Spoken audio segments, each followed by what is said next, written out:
Welcome to NASCAR on NBC and the first race in the chase for the Sprint Cup. This is Rick Allen, and today we're at Chicagoland Speedway for the Teenage Mutant Ninja Turtles 400. 16 drivers have qualified for NASCAR's postseason, but only 12 will move on to the next round. 10 more races to decide it all. Welcome back to NASCAR Heat Evolution Career Mode. Today it is the Teenage Mutant Ninja Turtles 400 from Chicagoland Raceway, and it is the first race of the 10-race chase for the championship. Leah Walker is starting 36 today, and that's not really good because she is a chaser after all, and a win gets you into the next round, so she would love to win in one of these chase races so that she gets a spot into the next round, maybe even a spot into the final four. This is her first experience at this track, and it's going to be very interesting to see how the 28 deals with the weird curves that this track provides. So now Leah Walker has moved up to 34th in the field, and she's worked her way up to the to try to get to 33rd, maybe even 32nd. Ooh boy, a little contact there. Little three-way battle going on between the drivers, and Casey Mears is 31st. Eric Jones runs 30th, and the 7 machine, Regan Smith, nearly in the wall there, but he does get through. Now they're going almost 4 wide. Things are getting real tight. Oh, Casey Mears there. There's a little bit of a conflict between her and Casey Mears last race at Richmond. And she finished another top 10 finish at that track last race, so she's trying to follow up with another great top 10 finish. It would be her 3rd straight race with a top 10 finish if she could do it here at Chicagoland. Now she's going 3 wide with Chase Elliott and Danica Patrick. Got through Patrick, but Chase Elliott right now has the preferred line. Running 26 right now, heading to 25th. And now Dylan is running 25th. And he's going to go down, she's going to go down low when she gets it. She's going to get there. And now the 25th position goes to Leah, and Chris Buescher is now 24th. Buescher just got passed, by the way. So now that's Leah's next target. And here she comes down turn 1. And perfect pass right there. Oh, wow, Buescher gets in the wall. Wow. Chris Buescher was a little too aggressive down the wall, and he hits it. And now Leah Walker, 24th. Blaney's 23rd, McMurray's 22nd. Meanwhile, Casey Mears trying to sneak his way in, and he does. Casey Mears, what a move on the 28. My goodness, they're starting to brew up a rivalry there. I guess he was mad that despite him having a victory earlier this season, he didn't make it to the chase, even though he was in the top 30 in points. For some strange reason, he didn't get into the chase. Maybe he was not a full-time car or something. I'm not sure, but I know he won in Michigan in the first Michigan race, but he should have been in the chase with just that one win and being over in the top 35 in points. But apparently it wasn't enough to get him into the chase, so very weird. Anyway, usually the chasers have those spots on their cars. They have yellow, they have the yellow tails, and the top number is yellow, but for some reason, Leah Walker doesn't have that, even though she's in the chase. And speaking of which, I don't see other chasers getting in their yellow stripes in as well. That might be applied to all drivers, though, but in a future release of the paint schemes. But who knows? They could fix that later. And I really wish that we could have those yellow spots just to determine if we're chasers or not, because that would have been cool to include in each of the chase races. But what can you do? And Leah's 26 is going to try to hold off Regan Smith. So far it's been an average day for Leah, but she's in the chase, so she just really has to do better than that to make it to the next round, because it's a really tough battle out there. Now she might get passed by Regan Smith, and now she holds off. Casey Kane is 25th. Kane is not having the best season of his career, obviously. Not running well so far in NASCAR, and maybe a change is in order for Hedrick Motorsports in the number 5 someday. But it doesn't really matter, because now Leah's trying to gain up on the number 5 machine, trying to get into the top 25. That could make one of their sponsors happy.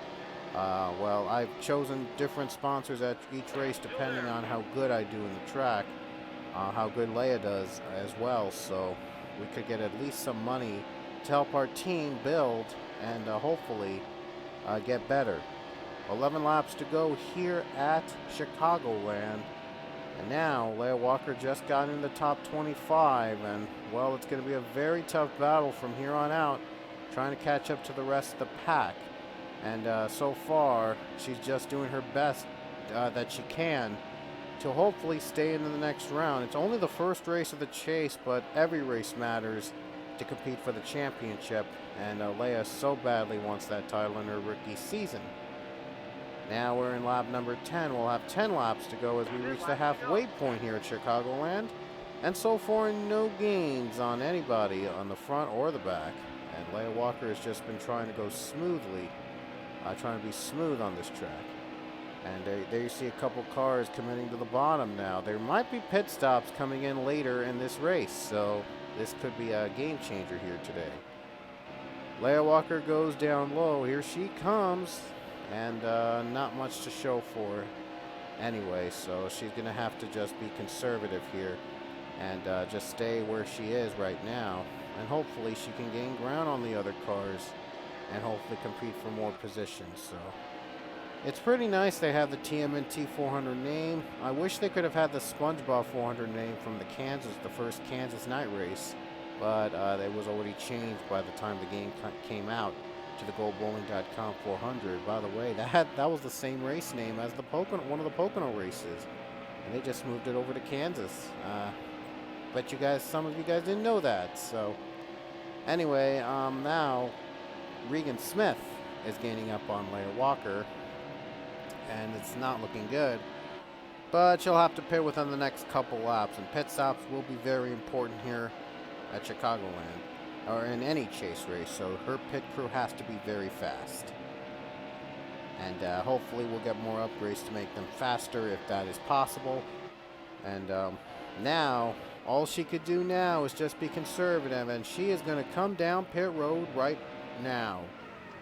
Here she comes on pit road. She's going to come in a little early because she wants to have fresher tires coming out. And she slows down in time for the speed limit. We know that the speed limit could get pretty chaotic when you go a little too fast. It could be really hurtful for your car. So we're going to make some adjustments to our tape, or a little bit on the wedge. We're decided to go with only a gallon and a half of fuel because, yeah, not really much factor in how you put your fuel. And Leia comes down pit road. Gets her tires and gets her fuel. And her pit crew is going to be a lot faster, so her pit crew is not doing too bad. And she's going to be away. There she goes. And guess what? The caution came out. What? Just as Leia Walker came out of pit road, the caution came out. Now she's a lap down. I wonder if they're going to give her the wave around, or probably going to give her the free pass. No, they don't. What? They didn't give her the free pass. What? I'm stunned. I thought they'd give her like they give her a free pass or a wave around because it's a green white checker attempt. But no, they don't give her a lap back. The caution, by the way, came for no, I don't think it was Chris Buescher, because Buescher was on pit road when Leia Walker pitted. But what? I just don't understand the logic of this. I mean, when there's a green white checker attempt, everybody on a lap down should get a wave around, should get the wave around, or probably get the lucky dog. But apparently not. And no matter how much she does, she's not going to get her lap back. And it's really sad because she'll be the lowest finishing chaser of the field. That's going to really hurt her in the points.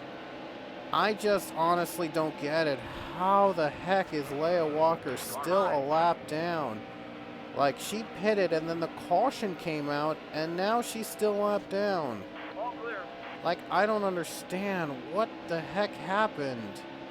Oh, she could have been in the top 10 again from the looks of it. Oh, man, she could have probably been in the top 5 from the way she ran. Well, it's too little too late now, and that's it. Leia Walker stays 39th, but really, I'm stunned. I mean, I just can't believe it.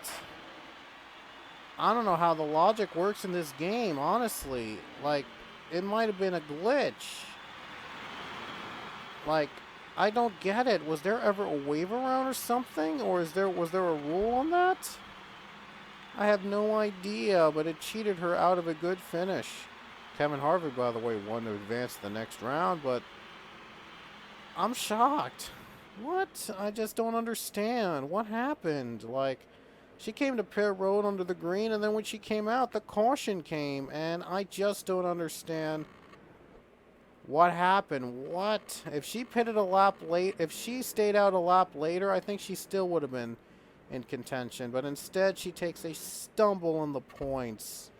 Just, wow. I just don't get it.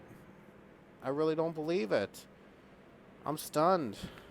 Wow. Anyway, it looks like we're going to have to keep this result as is, and we'll have to head to our next race in New Hampshire. So join us for our next chase race, which will be at New Hampshire.